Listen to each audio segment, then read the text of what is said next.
For the Love of the Enlightenment, written and illustrated by Regan Poston.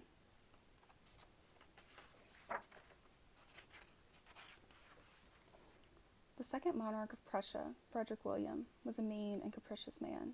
He rarely slept, incessantly drank, and would do anything to keep his country, his family, in power.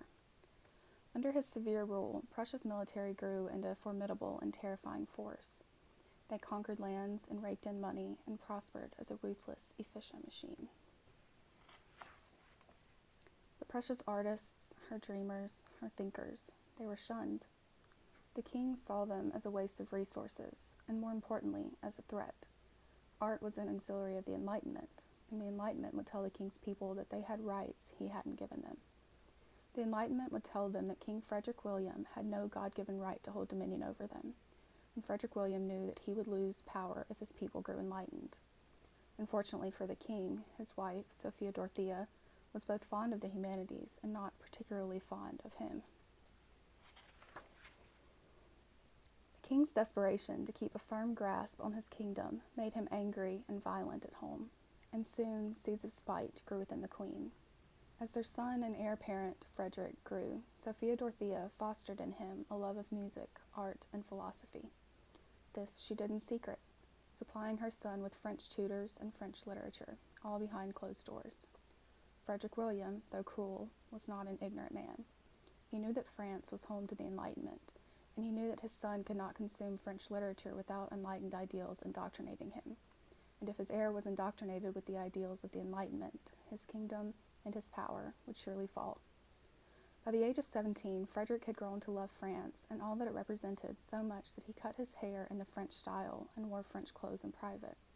He kept stashes of French literature hidden throughout the palace, but Frederick William had eyes everywhere. His wrath could not be escaped. After stumbling upon one of Frederick's stashes, the king ordered every book that was not militant in nature be sold. Hundreds of books, beautiful, priceless volumes of French philosophy and music were taken away by the local bookseller. Frederick wept. The bookseller, however, could see the loss Frederick felt, and he could see the possibility for change living inside of the young prince. Like Sophia Dorothea, the bookseller decided to foster this.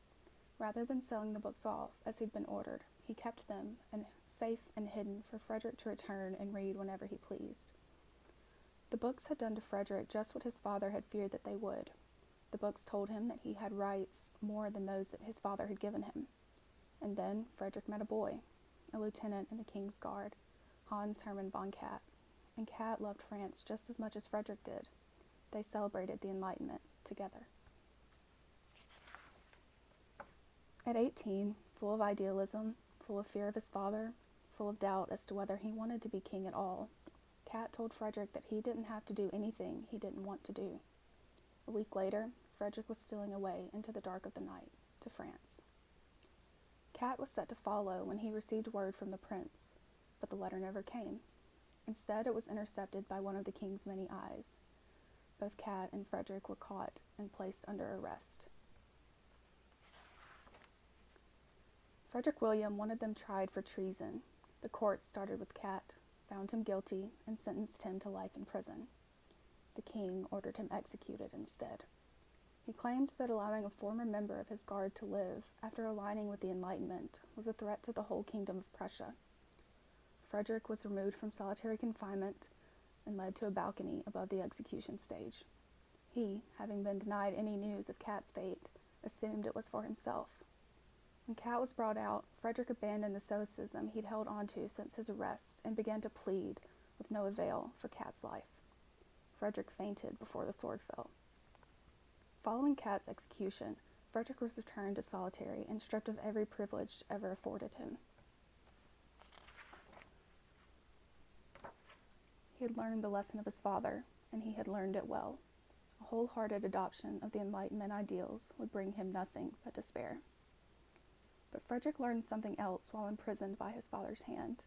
He learned that he liked having power, and he would do what was necessary to reclaim it.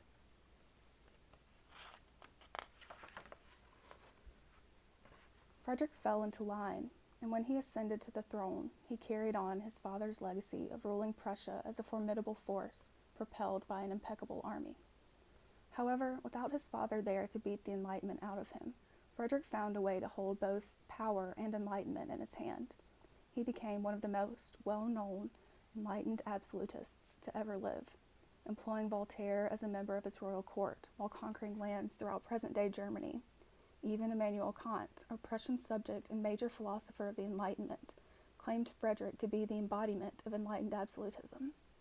Because of his devotion to enlightened absolutism, Frederick was well loved by the people, picking up monikers like the Old Fritz, and notably Frederick the Great. It seemed enough to the people of Prussia to have a ruler who tooted the Enlightenment,